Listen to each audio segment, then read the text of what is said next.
अवैध धर्मांतरण रैकेट के सरगना जलालुद्दीन उर्फ छांगुर बाबा और उनके सहयोगी नीतू रोहरा उर्फ नसरीन को यूपी एटीएस ने 7 दिनों की कस्टडी रिमांड पर ले लिया है। 10 से 16 जुलाई तक एटीएस इनसे गहनता से पूछताछ करेगी ताकि इस रैकेट से जुड़ी जड़ों तक पहुंचा जा सके। देखिए रिपोर्ट।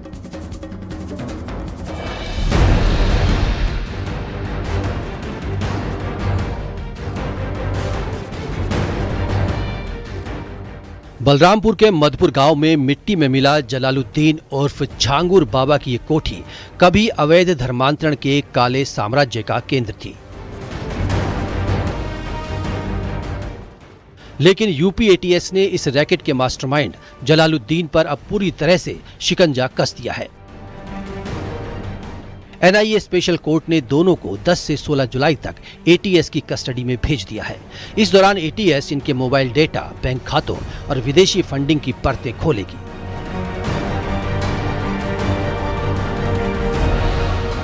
छांगुर की कोठी के 40 अवैध कमरों को बुलडोजर से ढहाया जा चुका है, जहां से धर्मांतरण के पुख्ता सबूत मिले हैं।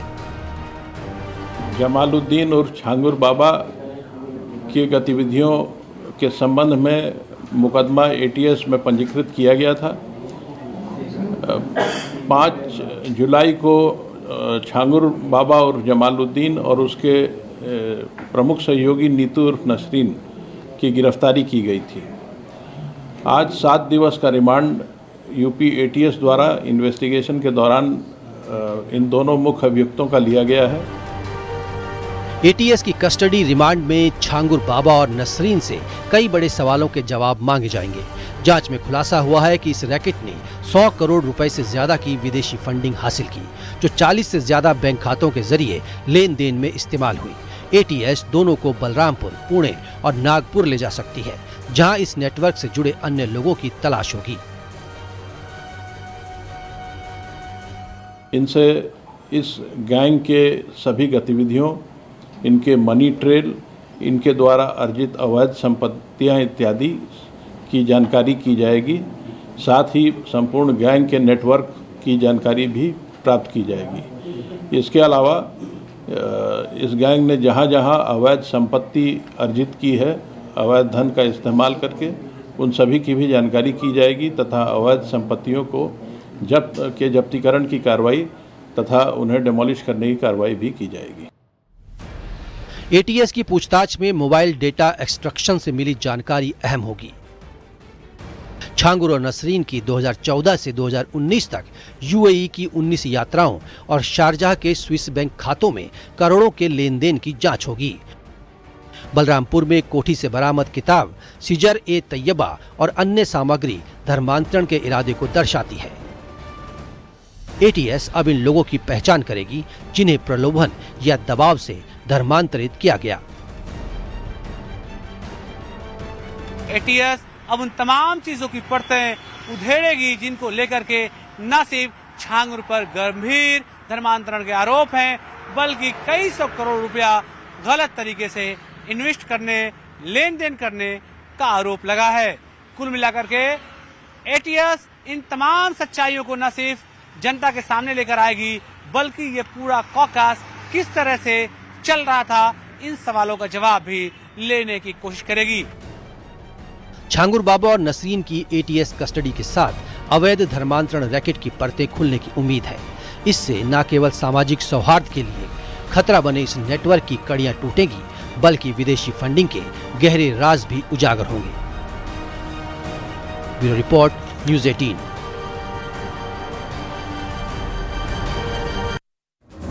और यूपी की सियासत में एक बार फिर से तल्खी चरम पर है और सीएम योगी लगातार समाजवादी पार्टी पर हमलावर हैं। सीएम योगी आदित्यनाथ ने आज फिर प्रहार किया और कहा कि जो राम का विरोधी है उसकी दुर्गति तय है। आपको रिपोर्ट दिखाते हैं।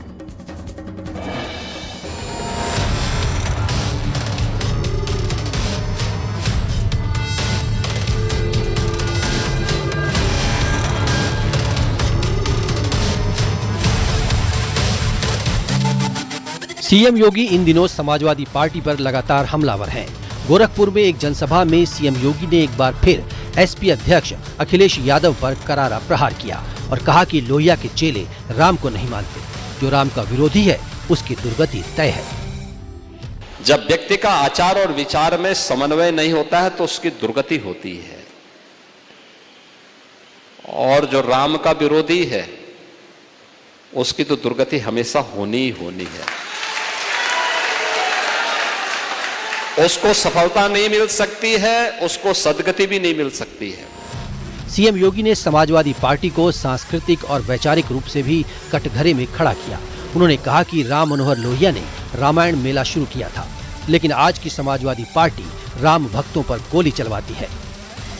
संत तुलसीदास जी ने रामलीलाओं का प्रचलन उत्तर भारत में करवाया था, रामलीलाओं का, और रामायण मेले का प्रचलन शुरू किया था डॉक्टर लोहिया ने। वे समाजवादी थे। आज के समाजवादी राम भक्तों पर गोली चलाते हैं, लेकिन लोहिया का नाम जपते हैं। सीएम योगी ने बुधवार को भी करप्शन का जिक्र करते हुए समाजवादी पार्टी को आईना दिखाया था। JPNIC और एक्सप्रेसवे को लेकर समाजवादी पार्टी से पूछा था कि आखिर करप्शन का ये पैसा किसके पास पहुंच रहा था। अब 110 मीटर की बजाय 120 मीटर चौड़ा किया गया, 140 किलोमीटर लंबा बनाया गया और लागत आई है 11,800 करोड़ रुपए की। बहनों और भाइयों, ये जो लूट थी ये कहां जा रही थी? सीएम योगी का ये तीखा हमला समाजवादी पार्टी और अखिलेश यादव के लिए सियासी चुनौती बन गया है। राम, लोहिया और भ्रष्टाचार के मुद्दे पर सपा को घेरते हुए योगी ने 2027 के विधानसभा चुनाव से पहले सियासी पारा गर्म कर दिया है। Bureau report, news 18।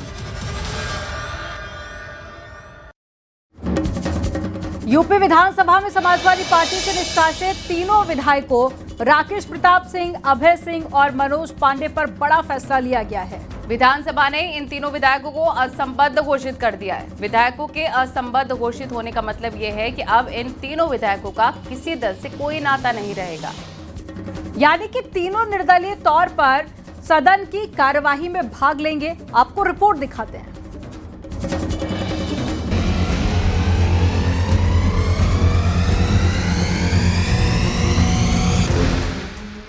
यूपी की सियासत में एक बार फिर हलचल मची है। समाजवादी पार्टी के राष्ट्रीय अध्यक्ष अखिलेश यादव ने 23 जून को अपने 3 बागी विधायकों मनोज पांडे, राकेश प्रताप सिंह और अभय सिंह को पार्टी से निष्कासित कर दिया था। इसके बाद अब विधानसभा अध्यक्ष सतीश महाना की तरफ से इन विधायकों को विधानसभा में असंबद्ध घोषित कर दिया गया है। अब ये तीनों विधायक विधानसभा सत्र के दौरान न सत्ता पक्ष की तरफ से बैठेंगे और न ही विपक्ष की तरफ से। इस आदेश के बाद अब ये तीनों विधायक निर्दलीय हो गए हैं। निश्चित तौर पे अब तक एक अड़चन थी, उनका संबंध समाजवादी पार्टी से था, वो समाजवादी पार्टी के सिंबल से चुने गए लोग थे। अब वो किसी से कोई उनका संबंध नहीं है। वो बिल्कुल निर्भीक होकर, स्वतंत्र होकर अपनी राजनीति कर सकते हैं। इस पूरे घटनाक्रम की जड़ 2024 के राज्यसभा चुनाव में है, जब सपा के 7 विधायकों ने बगावत कर बीजेपी के पक्ष में वोट दिया था। इनमें राकेश पांडे, पूजा पाल, विनोद चतुर्वेदी, आशुतोष मौर्य, राकेश प्रताप सिंह, मनोज पांडे और अभय सिंह शामिल थे। लेकिन अखिलेश यादव ने सिर्फ 3 विधायकों को ही पार्टी से बाहर किया था।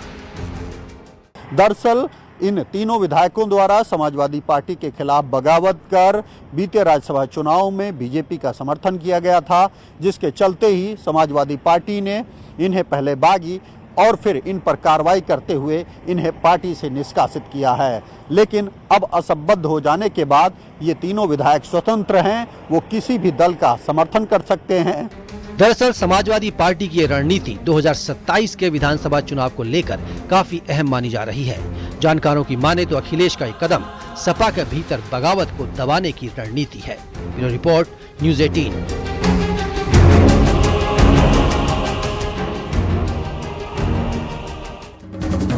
देवभूमि में कांवड़ यात्रा से पहले सीएम धामी ने एक बड़ा ऐलान कर दिया है। साधु संतों के वेश में पाखंड और ठगी फैलाने वालों के खिलाफ ऑपरेशन कालनेमी शुरू कर दिया गया है। अब आपको बताते हैं इस पूरे ऑपरेशन का नाम कालनेमी आखिर क्यों रखा गया है। तो कालनेमी रावण का एक मायावी राक्षस था जो कि वेश बदलने में माहिर था। जब हनुमान जी संजीवनी बूटी लेने के लिए हिमालय आए तो रावण ने हनुमान जी को रोकने के लिए कालनेमी को भेजा था। साधु के वेश में आकर कालनेमी ने हनुमान को रोकने की कोशिश भी की थी, लेकिन हनुमान जी ने कालनेमी को पहचान लिया और उसके बाद कालनेमी का वध भी कर दिया था। और इसी कालनेमी राक्षस की तरह कई लोग हैं सनातन के वेश में जो आकर गड़बड़ी फैला रहे हैं। और धामी सरकार ने ऐसे लोगों पर कड़ा एक्शन लेने के लिए कांवड़ यात्रा से ठीक पहले ऑपरेशन कालनेमी लॉन्च कर दिया है। यानी कि देखिए, 4 धाम के पवित्र भूमि से लेकर हरिद्वार के घाटों तक सनातन धर्म की आड़ में धोखा देने वालों पर अब सख्त कार्रवाई होगी। आस्था के नाम पर पाखंड बिल्कुल बर्दाश्त नहीं होगा। इसी से जुड़ी आपको रिपोर्ट दिखाते हैं।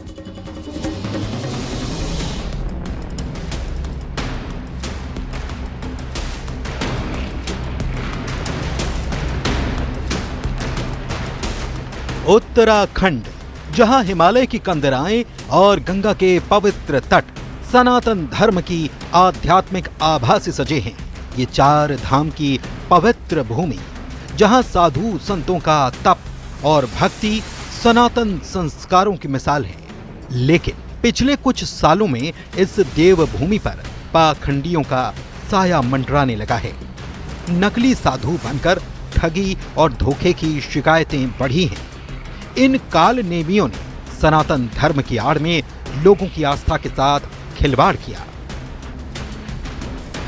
और अब धामी सरकार ने ऑपरेशन कालनेमी के जरिए इन पाखंडियों को बेनकाब करने का बीड़ा उठाया है। ऐसे लोग जो अपना नाम बदलकर, वेश बदलकर आस्था और श्रद्धा के साथ खिलवाड़ करते हैं, श्रद्धालुओं को भी आघात पहुंचाते हैं, सनातन को भी नुकसान पहुंचाते हैं, ऐसे लोगों के खोजबीन का ये अभियान, ये सर्च अभियान चलाया जाएगा। आज से प्रारंभ किया गया है और सभी जगहों पर ऐसे जो गलत वेश धारण करके, मतलब अपने छद्म जो पहचान जिन्होंने जनता के बीच में रखी हुई है, उन सबको चिन्हित किया जाएगा, उनके खिलाफ कठोर कार्रवाई की जाएगी, क्योंकि देवभूमि में किसी भी प्रकार का ये छद्म कार्य नहीं चल सकता। मुख्यमंत्री पुष्कर सिंह धामी ने ऑपरेशन कालनेमी को सनातन धर्म की पवित्रता की रक्षा का संकल्प बताया। कांवड़ यात्रा को लेकर ये अभियान शुरू किया गया है ताकि गंगोत्री, यमुनोत्री, केदार धाम और हरिद्वार में सक्रिय नकली साधुओं की पहचान की जा सके। सरकार को मिली शिकायतों में खुलासा हुआ कि कई लोग नाम और पहचान बदलकर सनातन धर्म को बदनाम कर रहे हैं। ऐसे समय में लोगों को शुद्ध खान पान मिले, किसी प्रकार की शंका संदेह उनको न हो, देवभूमि का जो एक चरित्र है, देवभूमि की जो संस्कृति है वो बनी रहे, और साथ में ऐसे लोग जो संदिग्ध अवस्था में लोगों को जो है ठगने का काम करते हैं, लोगों को भरमाने का काम करते हैं, आस्था श्रद्धा के साथ खिलवाड़ करते हैं, ऐसे लोगों की पहचान करके उनके खिलाफ भी ठोस कार्रवाई करना भी इस कालनेमी ऑपरेशन का मुख्य उद्देश्य है।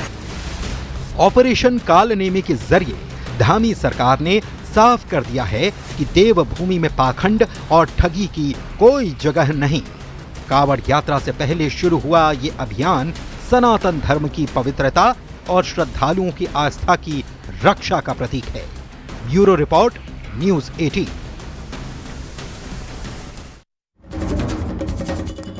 सीएम धामी के उत्तराखंड में ऑपरेशन कालनेमी शुरू करने के फैसले से साधु संत खुश नजर आए और उनका कहना है कि संतों के वेश में कई लोग ठगी कर रखे हैं, जिनकी पहचान होना बहुत जरूरी है। सुनिए।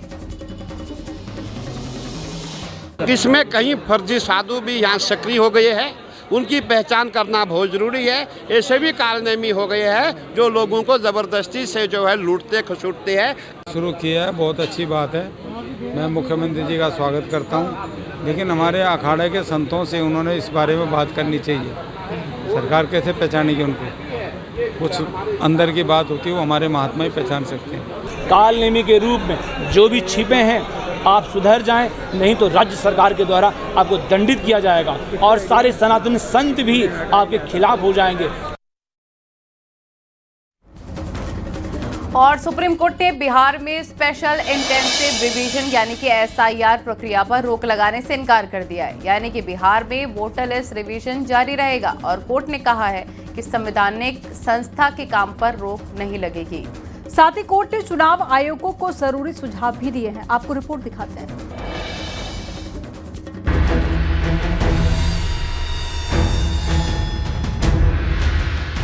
बिहार में जारी एसआईआर पर रोक नहीं लगेगी। सुप्रीम कोर्ट ने विपक्ष की ओर से दाखिल याचिका पर सुनवाई करते हुए साफ कहा कि संवैधानिक संस्था के काम पर रोक नहीं लगेगी। बिहार में वोटर लिस्ट रिवीजन जारी रहेगा। वहीं आधार, राशन कार्ड और वोटर आईडी को सत्यापन के लिए मान्य दस्तावेज मानने की अर्जी पर कोर्ट ने निर्वाचन आयोग को विचार करने का सुझाव दिया है। मांग की गई थी कि आधार को और राशन कार्ड को और वोटर लिस्ट को भी शामिल करने के लिए गुजारिश की गई थी। सुप्रीम कोर्ट ने कहा है कि इलेक्शन कमीशन चाहे तो उन तीनों डॉक्यूमेंट को एक्सेप्ट करे। ये इलेक्शन कमीशन का डोमेन है, उसमें कोई इंटरफेयर नहीं हो। वोटर लिस्ट रिवीजन पर अदालत में करीब 3 घंटे सुनवाई हुई। याचिकाकर्ताओं का आरोप है कि वोटर लिस्ट रिवीजन नियमों को दरकिनार कर किया जा रहा है। वोटर की नागरिकता जांची जा रही है, ये कानून के खिलाफ है। इस दौरान सुप्रीम कोर्ट ने चुनाव आयोग से पूछा कि बिहार में वोटर लिस्ट रिवीजन में नागरिकता के मुद्दे में क्यों पड़ रहे हैं। कोर्ट ने कहा कि वोटर लिस्ट में किसी शख्स का नाम सिर्फ देश की नागरिकता साबित होने के आधार पर शामिल करना बड़ी कसौटी होगी। यह गृह मंत्रालय का काम है। हालांकि कोर्ट ने एक बात साफ कर दी है कि मतदाता सत्यापन का काम बिहार में जारी रहेगा। थोड़ा टाइमलाइन की दिक्कत है, टाइमलाइन को लेकर के चिंता भी व्यक्त की है माननीय सर्वोच्च न्यायालय ने भी, इसलिए 28 की फिर से सुनवाई की डेट है।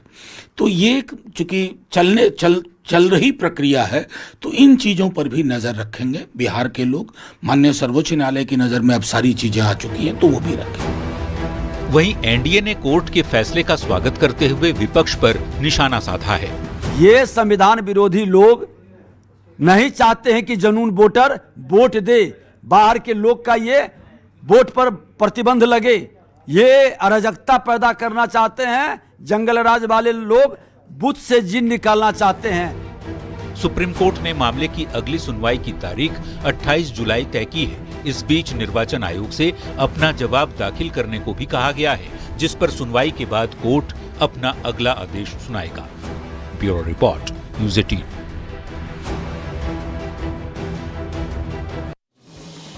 मॉनसून बारिश से उत्तर से लेकर मध्य और पश्चिमी भारत तक हाहाकार मचा हुआ है। पहाड़ों पर भारी बारिश से जगह जगह पहाड़ खिसक रहे हैं, वहीं मैदानी इलाकों में बाढ़ जैसे हालात बन गए हैं। देखिए,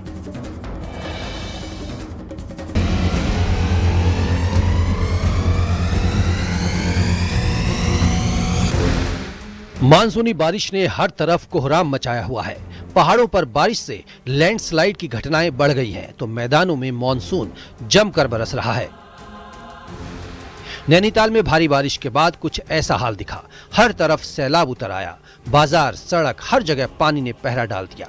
मौसम विभाग ने उत्तराखंड के लिए फिर से अलर्ट जारी किया है। देहरादून, चमोली, रुद्रप्रयाग और नैनीताल में भारी से भारी बारिश का अलर्ट जारी किया गया है।